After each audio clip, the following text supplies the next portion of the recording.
Welcome to the Athletic Football Show. I'm Robert Mays. Joining me for this week's edition of In the Pocket, it is longtime NFL quarterback Chase Daniel. Chase, how you doing, man? What's going on? Good. You're traveling, I see. You're running around. Glad we could do this show. I'm just sitting here waiting around. You guys are having all the fun in New York or something at a meeting, man. It looks awesome. Yeah, I don't know if all the fun is the right way to describe it. We got some athletic meetings this week in the New York Times building, so that's where I am right now in my New York hotel room. I've gotten this roadshow podcasting thing done pretty good. I got my little lights. I got your my camera. So yeah, you know what? It's important for me. It's important to me for this to sound good and to look good no matter what. I say that, and I forgot the cord that makes my mic sound good on the Sunday Night live stream. But typically, I know how to do this at this stage after doing it for about a decade or so. The funniest part is when you walk into a hotel room, you never know what the setup is going to be. So I don't know what the desk is going to look like. And I have smaller lights, but I used to have my huge lights from my desk at home. So I used to have to figure out like a way to put them on the desk that I was in. And sometimes it involved like stacking a trash can on the desk in the hotel. So the different apparati, I guess is the plural of apparatus, the different apparati that I have had to kind of pull out here on the road at various times. I think you'd be impressed. It's like MacGyver shit. Yeah, you're like a pro, dude. I'm like, I got this whole, like, I wish I could like turn the camera on. I'm not going to do it because I'm still like a newbie and a rookie at this, but like my setup here, I have so much shit I don't need. And I'm just like trying to figure out like what looks best, how to do it. So we're getting into a little rhythm here if you've been watching us every week. And I think that it's just going to continue to get better. That's the hope. That's all you can ask for. We're going to dig in some fun stuff today. We had some notable performances this week that I think have been the source of a lot of conversation, and we're going to dig into a couple of those. But I want to start with a notably good performance from last week, and that's the way that Trevor Lawrence played against the Bills in a huge win for Jacksonville. And I wanted to talk about Trevor with you because we haven't discussed him at all on this show. And, you know, Nate and I talk about Trevor and the Jags a lot, probably an unnecessary amount. There's no reason why. I just happen to have watched all of their games for one reason or another this year based on circumstance. They played a couple London games. And we're big fans of his game. And I think that we see a special player and a top tier quarterback when we watch him play. But I always like kind of getting outside of my little bubble and the stuff that we talk about and get some perspective from someone who knows what he's looking at. Yeah. So when you went back and really studied him in that game against Buffalo, what were kind of your first impressions of him when you dug like one layer deeper than you probably had before? Yeah, I mean, listen, I had a front row view sort of for his coming out party last year. That's right. In the wild card game. So when you decided that we were going to do this, or we decided we were going to do this, I was like, oh man, I really don't want to watch him because I still got that bitter taste in my mouth. I didn't even think about that. I'm so sorry for making you relive that. That's on me. I know. And but honestly, like digging into it, I was super impressed. He's playing fast, and honestly, I don't know if it was that Jaguars offensive line or like Ed Oliver looking like an all-pro on every single snap, but like the dude was under pressure all day long. And it wasn't even like he had a chance to even hitch on some of these like dropbacks and 3 steps out of gun. So they had their hands full up front, but the way he played, I mean, the opening drive was awesome. And then even the 2-minute drill was awesome. Some fumbles in the high red zone, which would have led to points, which would have been an even bigger margin of victory. Obviously, you got to clean up, but I was impressed. I mean, they ran 91 plays. Yeah, I was like, 91 plays with 3 turnovers. Like that's an astronomical number. So I'm not quite sure how they ran that much because 91 plays is insane. So they were crazy on third down. I think they were 7 of 10 on third down in the second half. He made a couple hero throws on third down. I want to say they had 29 first downs over the course of the game. They really controlled the ball in that game, which I think is important because even if their defense had some nice moments in the first half, you don't want to give that guy that wears number 17 for the Bills any more chances than you have to. So I think their ability to kind of control time of possession and just control the pace of that game was really important. And when I wanted to do this is such a stupid question. But I like asking these sorts of questions because I think too often in NFL media and just this world in general, football is so complicated and so complex that general fans and even people who do this for a living are not always good at articulating why is X player good. what is really special about this guy? When you watch him play and you look at his traits, why is he good? And I think people's understanding of Trevor Lawrence is that he was the #1 pick in the draft. He has a physical skill set that I think is enviable for anyone who doesn't have that skill set at quarterback. But the performance so far has been turnover heavy. It's been a little bit inconsistent at times. So I feel like people look at him as maybe somebody that's gifted, but still is pretty far down and pretty far away from the elite quarterbacks in the NFL. But when you watch him, what specifically about the way he plays the game stands out to you? Well, the first thing I always look at for a quarterback in any offense is just how fast he plays. Is he trying to process information as he goes? And you can tell there's some quarterbacks out there, won't name names, we'll get into it different shows, but their process is just a lot slower than others. They hit their back foot and they're still stuck on #1, even if the coverage dictates to go somewhere else, if that makes sense. Sure. And it's hard to watch.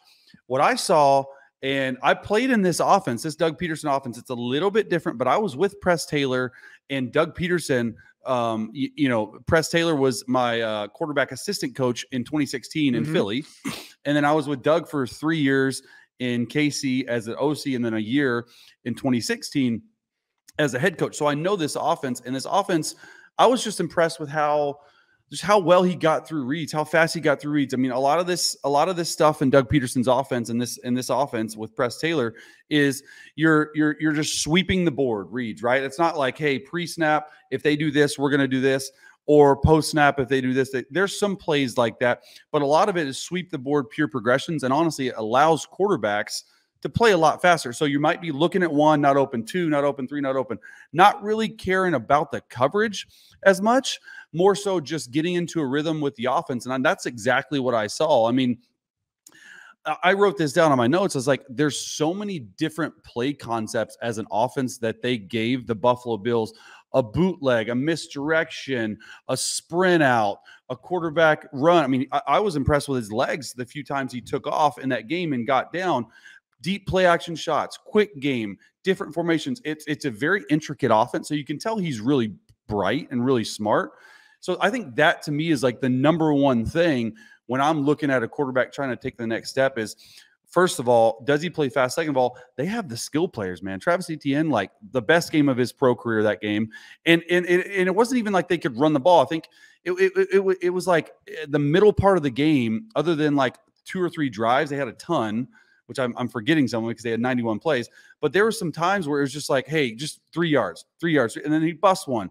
Or like, he was getting pressured in the pocket, in route concepts to the normal fan might be coming open down the field, but he's getting such a rush where he just has to find, Travis in the flat just right away. Just check it down. Like, just don't even take a sack. Don't take a negative play. And obviously the turnovers are the negative plays, but on the actual dropbacks where he is getting pressured, he understands the clock in his head is going off. He's able to get through progressions and down to his checkdowns. Yeah, the speed with which he plays, even when their offense was awful in 2021, you saw some of that. You saw his command in the pocket, his understanding of that space. I think he has the 6th fastest time to throw in the NFL this year, and that's even down from what it was last year. He just plays so quickly. And you talk about that formula of they break a run every once in a while, but it's not always consistent and efficient. That's what it felt like last year. And that's kind of what was encouraging about watching their offense this against Buffalo, is that you saw some of those elements of what they were in 2022 when they really were rolling in the second half of the season. They had an explosive run game, even if the run game wasn't efficient. And that's what you saw on Sunday. The misdirection and all of the different ways they get him on the move, that is an element of this offense that really wasn't present. All the keepers and the boots under the old kind of version of what Doug Peterson did in Philadelphia. It wasn't a huge part of who they were. And I think Doug and Press, in their time away from the Eagles, looked at some of the stuff that was happening around the league and thought, this works for us. Our quarterback moves really well. We can incorporate more of this, and they have. And then that's the stuff that is familiar. That's the stuff we saw last year, and it's nice to see that back. Yeah. The difference that we didn't have last year when watching the Jags is having that dude on the outside who can just consistently win those one-on-one matchups, and not even just consistently win them, but consistently give your quarterback an outlet in those moments. Have a guy that your quarterback believes is going to win in those moments. And when I watched the connection that him and Calvin Ridley had during that game, that to me is what felt fresh and new about this offense, and what I think gives them potentially even another layer this year that they didn't have last year. Yeah, I mean, I love all the skill players that the Jacksonville Jaguars have. I mean, they are stacked at receiver. They got a lot of crap a couple years ago for spending so much on free agency and receiver. But Christian Kirk, all those guys, like they're legit. I mean, they have 3 legit options at receiver. Zay Jones, even on the back in line, that catch that he threw high. I mean, he got through his 4th read in about 2 seconds and was able to, like, that catch was amazing. But you go back and you throw too, even getting that ball off from that angle was ridiculous. Like, it was insane. It was one of the coolest touchdowns I've seen this year. And it didn't look like pretty getting, but if you just look like it got through and then he's getting smoked in the head while he's hitting and just a high ball. But you go to Calvin Ridley, and I wrote this down. It's like so many deep comebacks. Yeah. Like the dude, because they can trust him to throw it and they have to trust his speed. And they took a couple shots downfield, didn't hit it. All that does is it moves defenses back, it backs defenses off, and he was throwing these deep comebacks. I mean, rarely do you see anymore like that. I wouldn't say the comeback is dead, but there's not these like Dan Marino, John Elway just dropping back, throwing 20-yard comebacks to the field. I saw like 4 or 5 in this game, and I was like, I can't imagine. I mean, I can't. I don't know the last time I saw that in a game so many times. And this is off just straight drop back. It's not like you're under center, play action, block it up. He's dropping 5, hitching a ball, letting it go early, and Ridley's just come back. And I'm like, dude, that's sweet because that's like old school football, but it also shows his arm strength, and it also shows the speed that Calvin Ridley has. And they were being really creative with how they got the ball to him. They were doing jet sweeps, they were doing screens, they were doing quick game, deeper routes. So you can tell, I mean, this is a really big signing last year for them that, you know, obviously everyone knows what happened with the suspension and gambling, but this was really cool to see for them. What it reminds me of is the connection that Stephon Diggs and Josh Allen have, where you see so often where there's running those hitches and comebacks on the outside, and anytime he thinks he even has a slight matchup advantage, it's just an easy button to press over and over again. So if I can just ensure that I'm able to kind of pitch it to him outside the numbers because I know he's going to win that, it's such a reliable thing within the offense that I think can really calm down a quarterback and let him know that he always has a consistent outlet. And that's not what they had last year. If you look at what they had last year, the number that we threw out when we were doing the preview for the Jags, I believe they had the fewest percentage of their throws to the single receiver side in the NFL last year. Wow. All of their throws were schemed. If you looked at it, it was a 3-by-1, everything was rubs and picks and just making sure that they were creating separation for a lot of those guys, in part because they saw a lot of man coverage.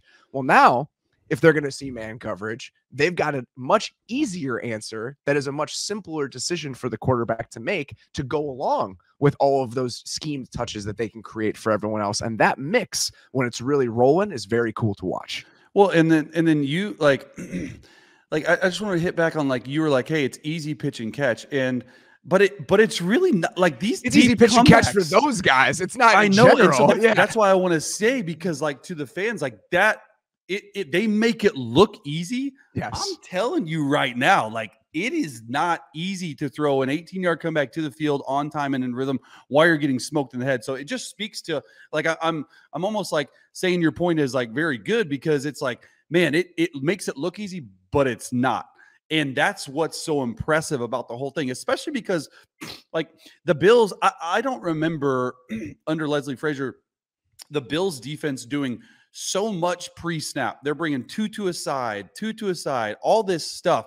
And so Sean McDermott, comes in as obviously running the defense. And it's one of those things where, hey, like, they had their hands full up front with protections, and he's getting, like, I'm talking about Trevor Lawrence, he's getting protections fixed. He's doing all this stuff pre-snap. You can just tell he has a really, really good command of the huddle and of the offense.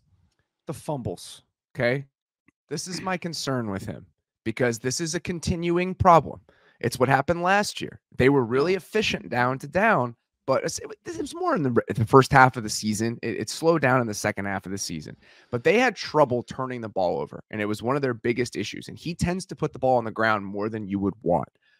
How does that get addressed within a building? Is that just a quarterback coach being like, listen, you don't have to stop doing too much. Just take it easy, take a breath. Like, what is that conversation like when you have a quarterback that's playing really well outside of a couple ball security issues here and there?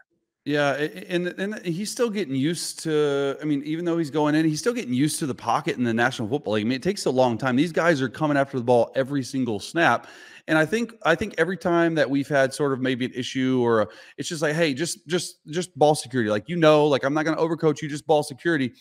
But it seems to show up in like the most like unopportune times for Trevor Lawrence in that game, because they had 6 points wiped away from turnovers. Now, and then like the first one, I'm like, okay, like he got swiped. I get it. He's trying to make a throw. Just the left tackle loss on that one. The second one is what was concerning to me, because it was a bad snap and he tried to pick it up. It's just like, don't make a bad play worse. Like that's the biggest thing. Like, it might be a horrible play and it might be a horrible snap and we're going to lose 20 yards. Just fall on the ball. Like, just get the ball. And it's like, if you can make, like, we rate plays in the quarterback room on like minus, zeros, or plus plays. Okay. Minus plays are like bad plays, like an interception, fumble, turnover, whatever. Zero plays are like, hey, you didn't do anything bad. You didn't do anything great. That's okay. You're going to have a lot of zero plays, but that's fine. That's good. Like, even these some completions, it's fine. And plus plays are like these big chunk plays, big third down conversions, whatever.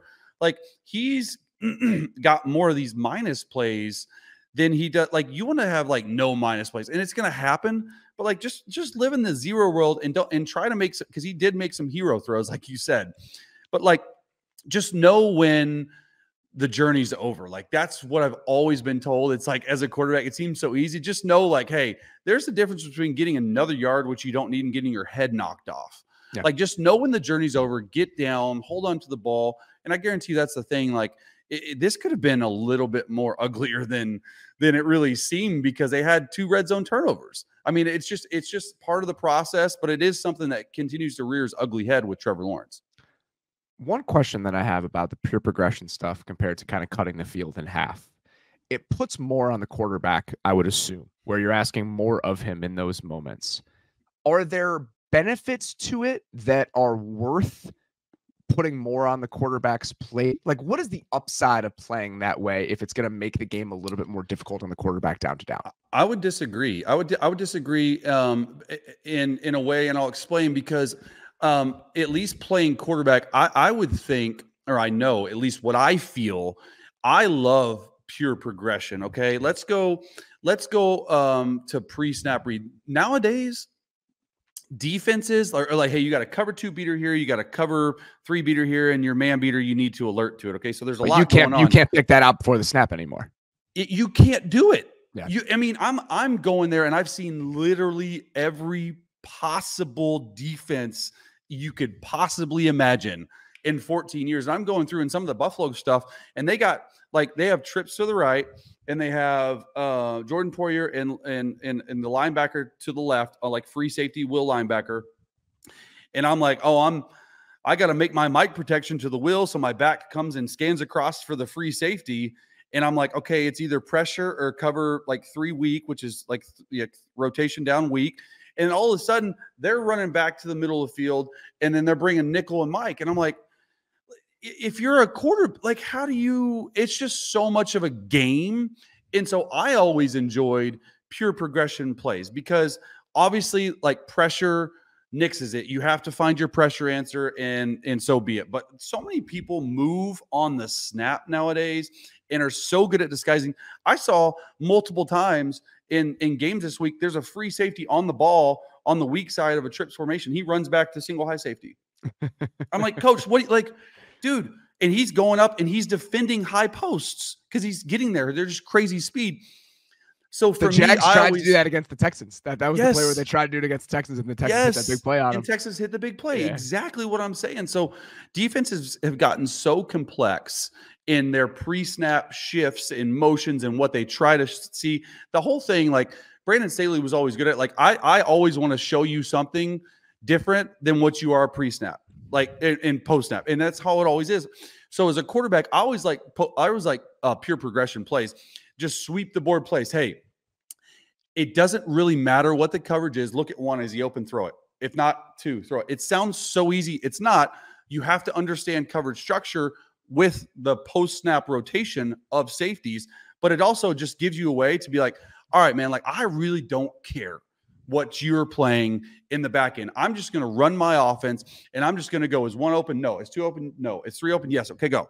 All right. And know where my problems are on each play. So I am of the family, like I enjoy the pure progression plays. You can't have pure progression plays every single play, right? There's 2 or 3 different types of like progressions for quarterbacks, but those to me personally are my favorite. Let's move on and talk about a more troubling quarterback performance from this week, and that is what happened with Jordan Love against the Raiders after a pretty hot start for the Packers offense in terms of explosiveness. So even if you look back at the first few games they had this season, they were up near the top of the league in EPA per drop back, which is big plays, but they were middle of the road in success rate. So I think that they were really feasting on some of those explosives that they had hunted out over the first few weeks. And as that's come back to earth, I think we've gotten a more accurate read on what their offense looks like and what Jordan Love looks like in that offense. So going back and watching that Raider game, what did you see specifically that you think they're struggling with when they're dropping back to throw the ball? Well, they miss Aaron Jones. They miss Aaron Jones and they miss all their offensive linemen. They've had so many offensive line struggles and different people playing, and it just looks like they're just absolutely not in a rhythm right now.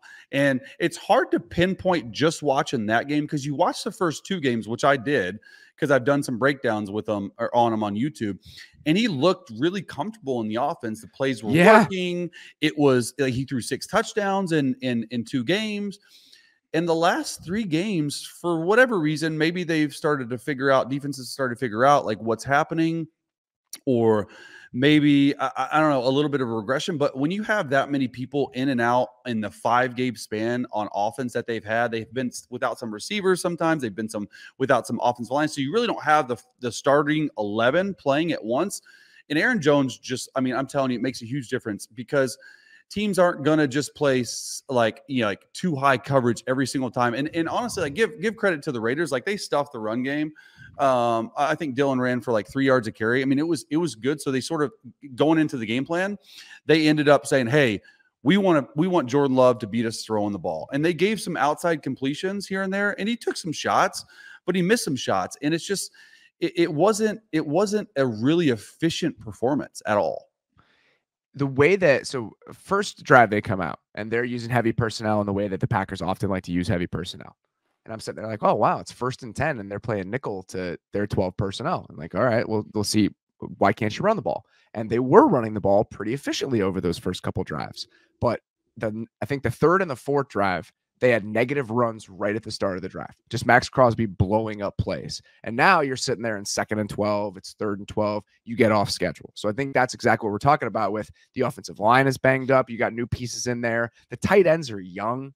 And so some of the asks that you're making of them in the run game, I think are still going to be a process. Like Luke Musgrave is a really good athlete. I think he's going to be a plus receiver, but that I think is going to be an ongoing process. And then again, no Aaron Jones. So some of those efficient runs from A.J. Dillon that are going for 4.5, 5 yards on those first couple drives, those are potentially explosive plays if Aaron Jones is in the game. And now you're putting more on the quarterback. So I was surprised when I saw them running the ball so efficiently over the first couple drives. I was like, why didn't they just stick with this over the entire game? And then you watch the negative runs. And so that 3 yards a carry, the journey to that 3 yards a carry was fascinating because it's not 3 yards every single play. Nope. And so them being put in negative scripts on some of those drives, I think asks a lot of him. And there were a couple plays specifically that I wanted to ask you about where they're showing something and then they dropped back into some version of like Tampa 2, where there's the post runner and they were trying to hit some plays into that area of the field. And he just didn't look equipped with answers in those moments. So to me, the untrained eye, it feels like in moments where he gets a little bit spooked because he didn't know what the coverage was pre-snap, he's struggling to find the right answer when the initial plan within the play was not there. That's exactly right. And sometimes, when you're planning for an offense to go out like an offensive game plan, and you go against like the Raiders, I don't know what the Raiders do in terms of like percentage breakdown on shell versus not, but it looked to me that all these beaters, these cover 2 beaters weren't there. So I don't know if that was the Raiders saying, hey, look, let's just play some more cover 2 against Jordan Love, have corners come up, like make them run the ball, be good about it. But it seemed to me like almost like the Raiders were saying, hey, we're just going to be in cover 2. We're going to be in that Tampa 2 where that post runner 41 runs through, which he's very athletic. But there were a few times you look back, they had a dagger behind it where you're just clearing out the mic that he missed on one of these throws. And he's trying to throw flat routes into cover 2 and stuff. And honestly, it comes down to play design. Like, not every play is designed for cover 2. I saw a lot of that cover 2 shell look like you were talking about. And so a lot of it's not on Jordan. You might not even have a good check down over the ball, whereas a lot of their check downs, at least in the first 2 games that I watched in this game, a lot of it was to the flat.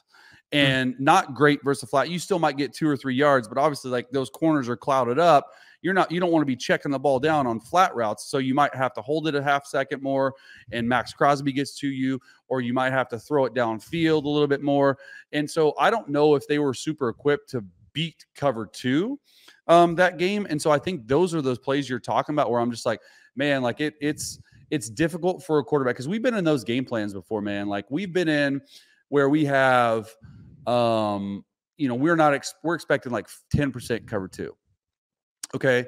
And a team's like 40% quarters, 30%, cover 3, and 10% man, 10% 2. So obviously 70% of our game plan is going to be quarters beaters and single high beaters. And when a team goes rogue and plays 50% cover 2, well, you only have 5 or 6 plays that are cover 2 beaters.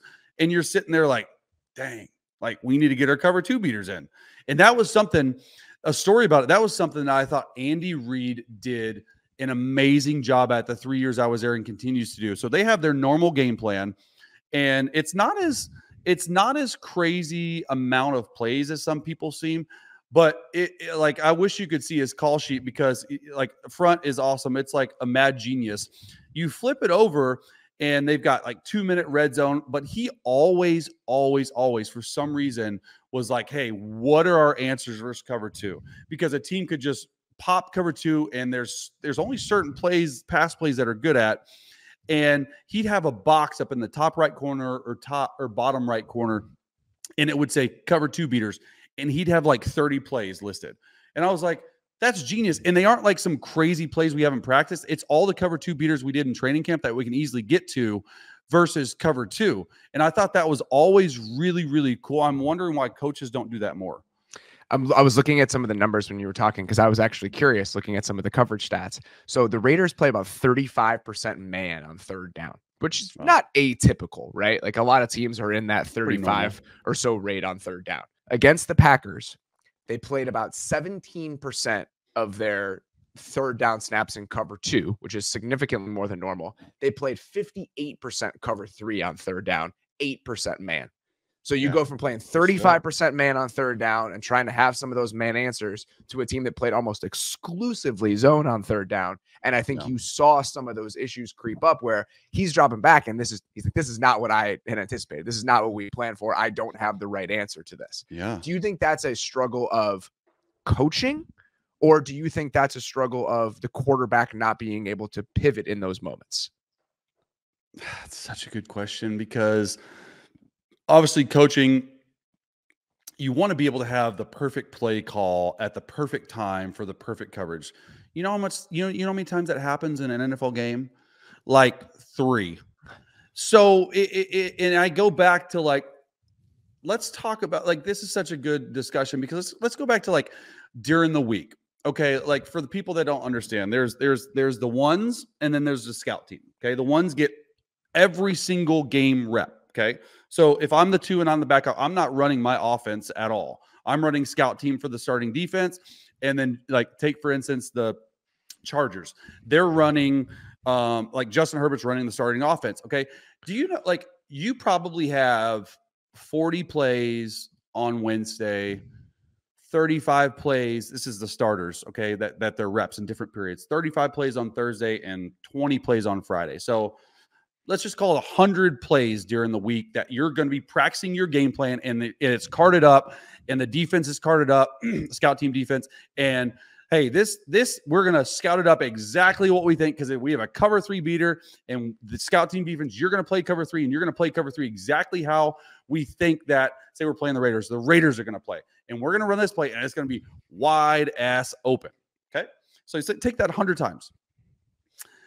You know how many times in a game that you call a play as an offensive coordinator or a quarterback coach or whatever, whoever's calling the play against that same look? I mean, it is like it maybe once a game. And that's when you know it's like that. Those are those we got them moments, but those don't happen very often. Once a game. So like that's what I've always talked about quarterbacks. And I can't speak to Jordan because quite honestly, there's not enough tape on him yet. This is his 5th start, 6th start, whatever it is. And there's not enough tape on him. But the quarterbacks I've always been around have always been really good in the gray. What does that mean, Chase? What does the gray mean? Well, so much of it, coaching is black and white. Do this or do that. Okay, here's what's going to happen versus cover 3. You're going to throw it here. Here's what's going to happen versus cover 3. You're going to. That never happens. So don't be in the black and white. Live in the gray. Like if something else happens, okay, so what? Just make a play. Like that's where you want to be as a quarterback. And the best people I've been around, the Drew Breeses of the world, Justin Herbert, even Alex Smith, like the dude within the offense was just like, okay, cool. Like it might not be black or white, but it living in the gray means it might be a little murky, but I'm going to make a play. Like that's what I want to see Jordan Love get to. You said 5 starts. There's already some initial panic. Panic may be a strong word. There is some uneasiness, I think, among the Packers fan base after watching these first 5 starts. A team that has had 30 straight years of Hall of Fame quarterback play essentially is not used to this sort of feeling. As a lifelong Bears fan, it's been very fun to watch for me. Like them having to live this life and just some of the uneasiness that it creates. Yeah. We have an interesting situation with Jordan Love, right? The way they extended his contract, he has a $7 million cap hit next year. They could potentially move on from him after this year if they wanted to. It's very, very early to start having any sort of big picture conversations or come to any sort of definitive conclusions about that. When you're thinking about him 5 games in and what his future looks like, are you a little bit concerned about what that may look like, how it may unfold? Or are we in a place where it's just way too early and patience is probably the thing that you need to preach?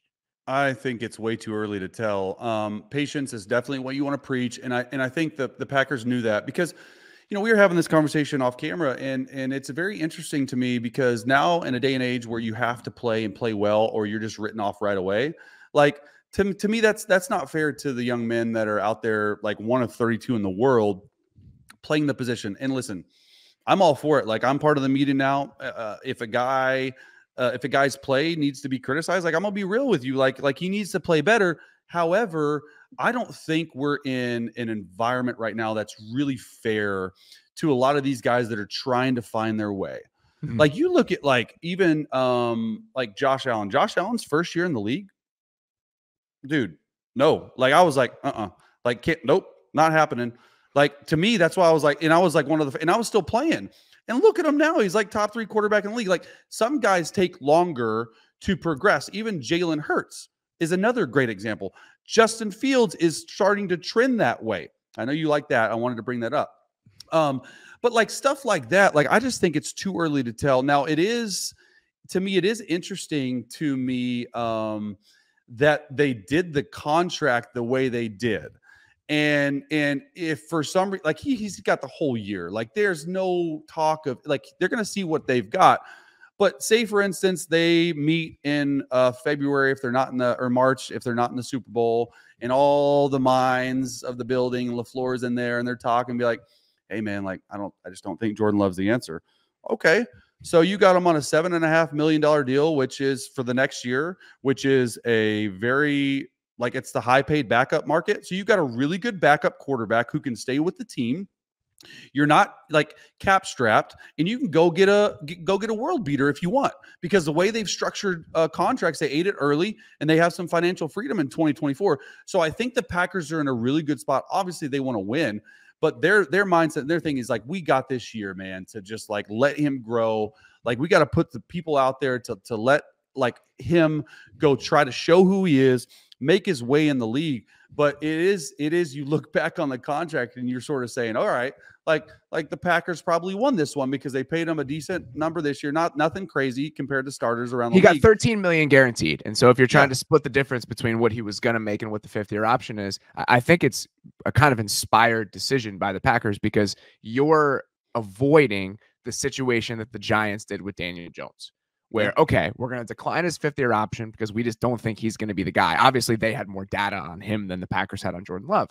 But you run into an issue when he plays well enough that now you feel compelled to try to find an answer, but he's going to be hitting free agency. You got one franchise tag, and it created a pretty knotty, complicated situation for the Giants that now that they're not working through. I'm trying to be nice. That's my gracious way of framing what's happening with the Giants right now. And I think the Packers smartly said, we don't want to run into that. We want to give ourselves more flexibility. And if you're Jordan Love's agent, bird in the hand, I'll take the $13 million. Like, that's fine with me. So I think it was a very good way to handle this situation. And we'll see what happens. You know, this is one of those moments where you really hope, or you really wish that Aaron Rodgers didn't get hurt, and you have that extra first-round pick. You have some flexibility going into next year. So we'll see what happens. I do think that the injuries on offense and how mixed the personnel has been on the offensive line, not having Aaron Jones, you could feel his uneasiness in the pocket. And I think that Max Crosby is part of that. He was wrecking the game pretty consistently. But I think that the lack of talent along the offensive line, all the moving pieces along the offensive line, combined with his inexperience, I think you're seeing that stuff start to snowball a little bit. Yeah, I agree. Totally agree. All right, let's get to a situation that I think has less hope and maybe a less rosy outlook than the Packers right now. Let's talk about Mac Jones and the Patriots. We avoided this on Sunday just because I just wasn't ready to talk about it. I was like, we'll do this later on. Like, I can't anymore with the Patriots. And I went back and I watched the game, and I don't even know where you want to start with what's going wrong with New England on offense, because it's everything. And this is, I said before the year that I thought the bottom level of offensive football in the NFL would be a little bit higher this year. And it was for a bunch of different reasons. Okay. So you had Aaron Rodgers going to the Jets. Okay. So the Jets offense should be better than it was when they were the worst offensive football last year. Theoretically, the Bears should be better with one more year for Justin Fields, a better supporting cast. You have another year for Kenny Pickett. They went out and added to their offensive line. You think, oh, maybe the Steelers will be a little bit better too. And the Patriots, you're going from Matt Patricia as your offensive coordinator to Bill O'Brien as your offensive coordinator. Even if they don't have a high ceiling on that side of the ball, competence, I thought, would be more prevalent among some of these really bad offenses in the league. And that has not happened. We have some offenses right now, whether it's the Patriots, whether it's the Giants, that can't even function against NFL defenses because of everything that's going wrong. If you're trying to get to the root of why that Patriots passing game and why that offense just can't even function right now, where would you start? They don't have playmakers. They don't have playmakers. They don't have speed. They don't have playmakers. Like I watched the game this morning, and it was tough to watch. I mean, it wasn't fun to watch because I'm just like, well, like honestly, like yeah, Mac probably made 4 to 5 plays that are head scratchers, but it's not like he's making a play that's a head scratcher every single time. Like his last interception got tipped. I mean, there's some, I mean, it's just a little bit weird to watch an offense that is trying to do some stuff and that's not super complicated, but also they don't have any playmakers. Like you're only, as a quarterback, you're only as good as who you surround yourself with. And ultimately, like, it's Bill Belichick who's the GM. He's the one getting these guys in. Like, it's his final call on all of it. And when you go out there and you don't have guys to surround yourself and you have Mac Jones and you're okay going with Mac Jones, you don't bring in like a big time veteran quarterback just in case Mac Jones doesn't do well. It sort of falls on Belichick, because like the only person I saw like that was like making plays out there was Kendrick Bourne. Like, I'm like, throw it to him every single time. Like he is your one guy that, to me, at least on film, just based on what I saw in the last 2 games, like he's the playmaker, right? They don't really have a run game. That's all you need to know. Kendrick Bourne is like a fine complementary piece within an offense, but if he is your best playmaker at your pass catching spots, especially against a team built like the Saints that's going to play man, and when they're playing quarters, it might as well be man with the way that they play it, and they're just daring you on every single play to create separation. If you can't, it's a non-starter, and that's just what it felt like the entire game. It was, I mean, it was just, I mean, like, give credit to the Saints defense, because they had an excellent game plan. Like, it was like, hey, I don't care what type of coverage we're in. It can be single high zone, it can be quarters, it can be man, well, we're just going to match the underneath receivers. We're going to make Mac take some outside completions. We might play off coverage, but every type of coverage they played that game was some sort of match zone or man. And they had a great game plan because up front, I mean, Mac was like, it looked a little bit toward the middle of the game, into the game, middle part of the game, where he's hitting his back foot and pressure's in his face, and he's just not even trying to step up in the pocket. He's throwing off of his back foot, and he's not the guy that has the strongest arm in the world. It's okay. It's not a bazooka, right? Like, it's not like one of those things where you can just like every single throw it was just he was not stepping into it. I don't know if it was because he wasn't trusting his offensive line. I don't know if it, but all that matters too. And there were some plays open and some throws open, and he made some plays, but it was bad, man. It was tough to watch as an offensive guy. Against the Cowboys, it felt like there was a certain point in the game where he just short-circuited and was no longer playing within the offense.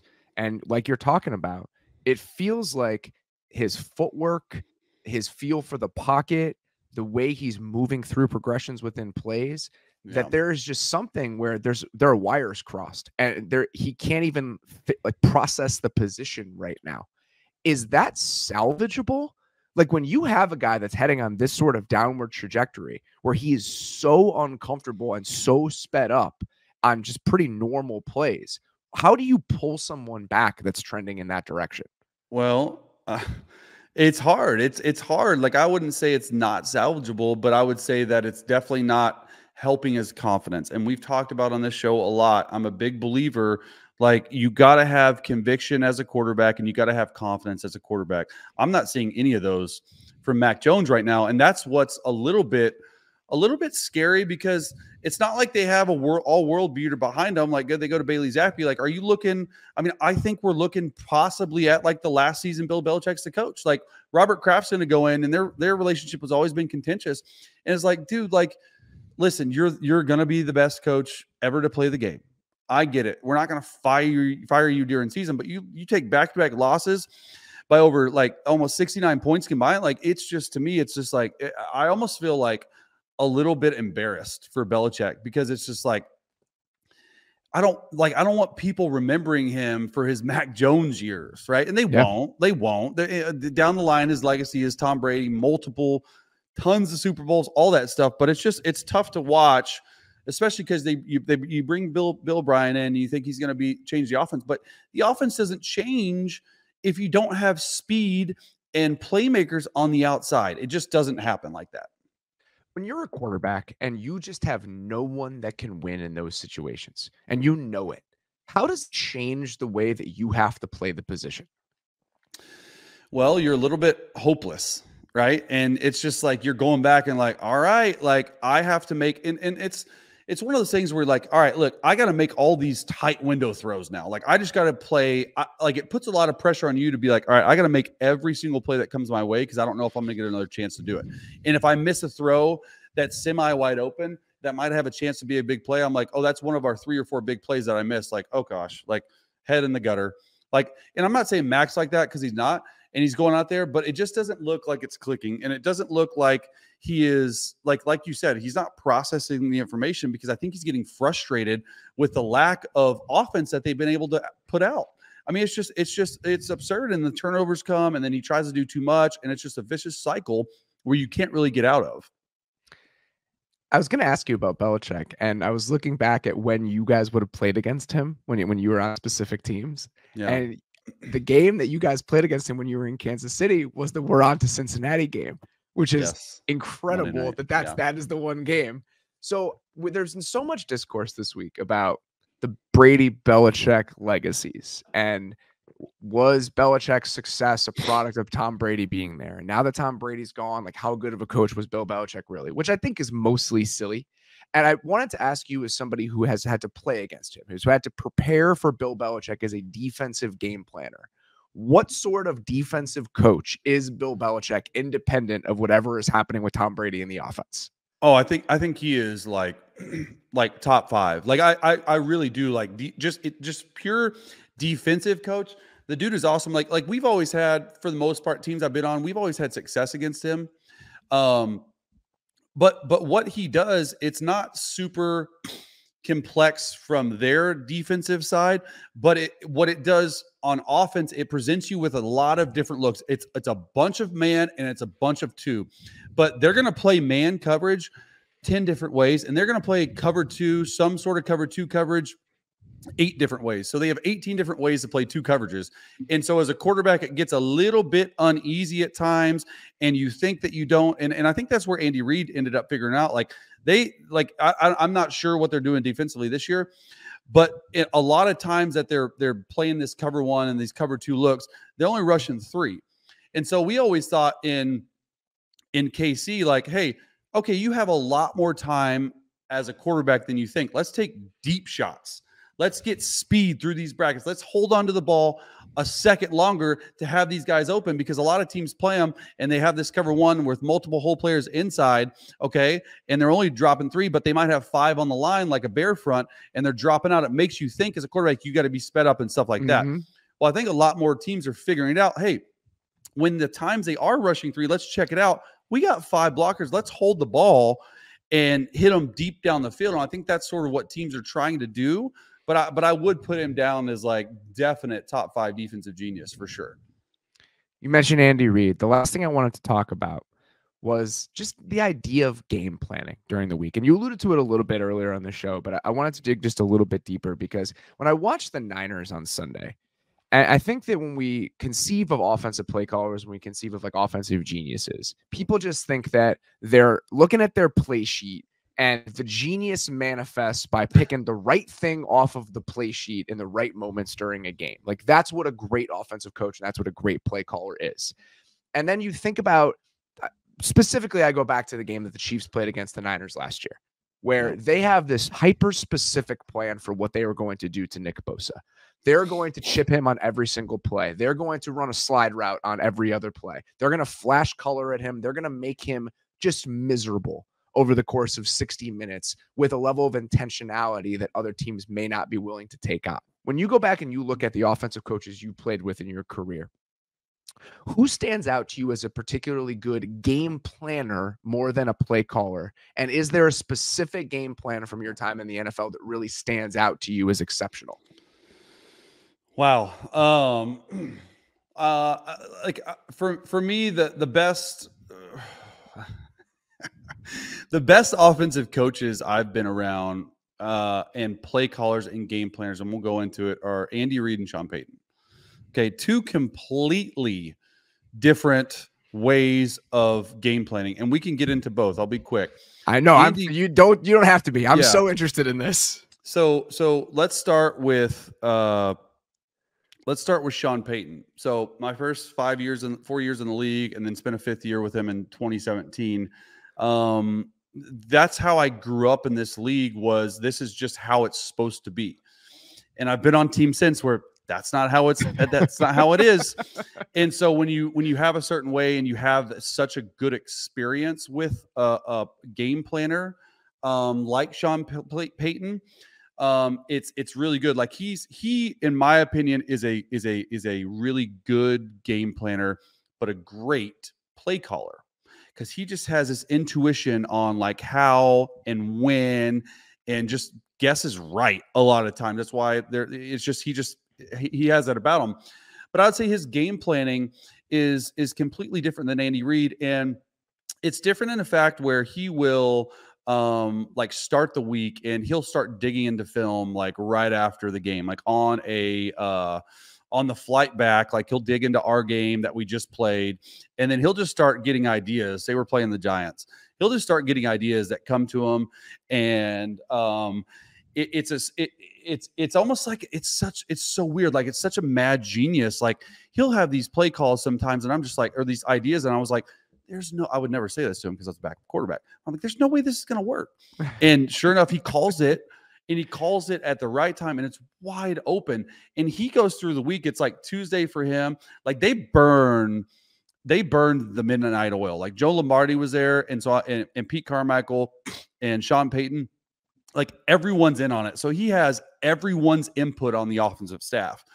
And there's been times that I know for a fact that there's been the receiver coach, for the Saints. Joe Lombardi, Pete Carmichael, they're burning the midnight oil on Tuesday. And Sean will come in from whatever he's doing at, say, like 9 p.m. on Tuesday night when base plan is supposed to be done on Wednesday.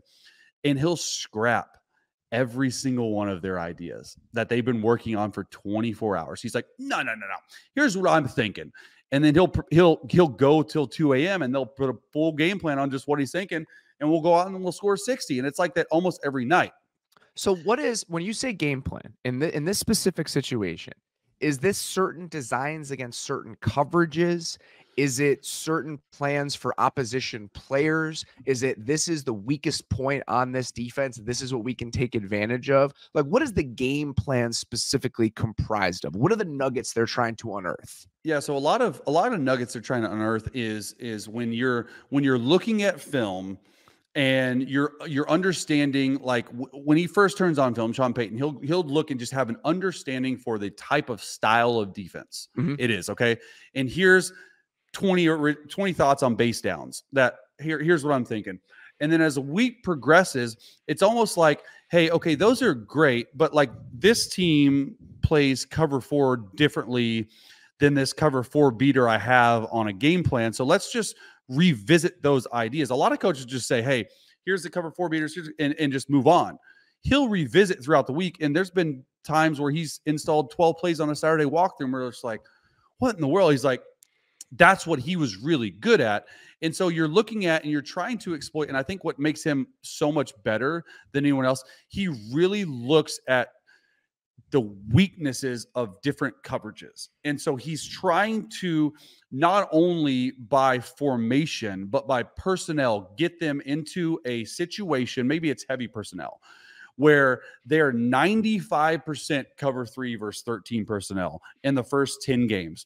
So my odds of calling this amazing, like corner up and out with a post route taken out against a linebacker, like he did it in Jimmy Graham so many times. We get in heavy personnel trips, all 3 tight ends to right. We'd motion Jimmy Graham over to the boundary and we'd run like a scissors concept, but the corner route would turn up and the corner stays on and he's running against the linebacker like Max Crosby. Like it was insane. So he's looking at situations where the odds are in his favor, if that makes sense. So he can call a play and I'm not talking like, hey, get in cover 3 and heavy so I can just run the ball like up the gut. No, it's like how many shot plays can we get out of heavy personnel this week where it's giving us the best chance to not only be successful, but to get huge chunks in huge plays. So that's like the difference. That's like Sean Payton in a nutshell, where Andy Reid, you go back and exceptional game planner, but it's such a different way of doing things. What he does and what the Chiefs do is like, they'll have these 10 to 12 base plays that they have. Okay. And they will run these plays, some version of them every single week. Like we had shallow cross in every single week, but he's going to get it in different personnel groupings and different formations. So the offense knows what we're doing because we've run it 4 weeks in a row, but the defense does it and the quarterback knows the progressions. Okay. So he'll have that. And he's like, we're going to run it no matter what. Like, it doesn't matter. Like you're just going to be really good at it. And it's going to be awesome. If it's not there, Patrick Mahomes is going to make some crazy play. But then he also has these, what you call green dots. And these green dots are new additions to the game plan every week. And these green dots, he'll only have 25 to 30 green dot new formations, new plays in base game plan, third down, and red zone. So it allows guys to play faster, but also really focus in on those really amazing plays that it's just him and Nagy in the room game planning. He like everyone gives their thoughts, right? Heck does the run game, but it's just those two guys, and they're truly like drawing stuff up on the board, and they're not necessarily worried about, hey, how are they playing this defense? How are they doing that? So it's just two completely different ends of the spectrum that work incredibly well. It's so interesting. So with Sean Payton, it's looking at how can I snap defensive tendencies, and with Andy Reid, it's how can I break my own tendencies. Exactly. So it's similar thought process, but you're doing it flipped. It's like a mirror image of one another. Yeah, it's wild. It's wild, they're two of the best I've ever been around, and it just continues to work. And I think there's the mind that Andy has even as he's gotten older, to stay on the cutting edge of the game. That's what differentiates these guys. Like, there's no doubt. And it's like you can't stay the same. Like, it's adapt or die. It's just how it is in this league. And both of those coaches have continued to do that as their careers progressed. What is the most out of left field thing that Andy brought to you guys over those 3 years? Like an idea where it was from a high school, where it's from a college, where it's just like, we're going to try this. Like, what was the thing that kind of made you that surprised you the most that he kind of brought into the fold?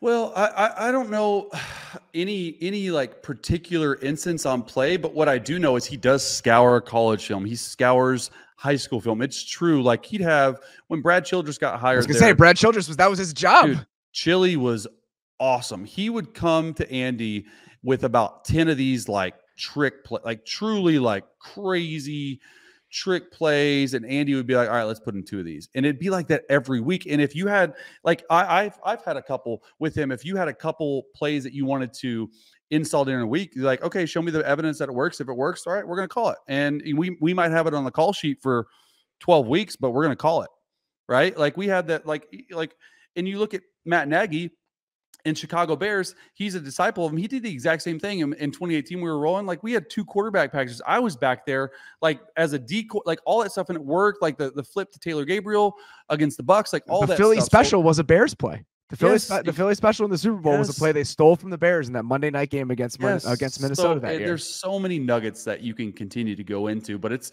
I've been blessed to be able to be with like those two guys, because in my opinion, they're going to go down as 2 of the best game planners and game callers in the entire history of the league, really, if you look at their offenses. All right, I don't want to fully tap this resource by talking about both of these guys today, because I would like to revisit this at some point. But that is all we've got for today. Really appreciate you guys listening.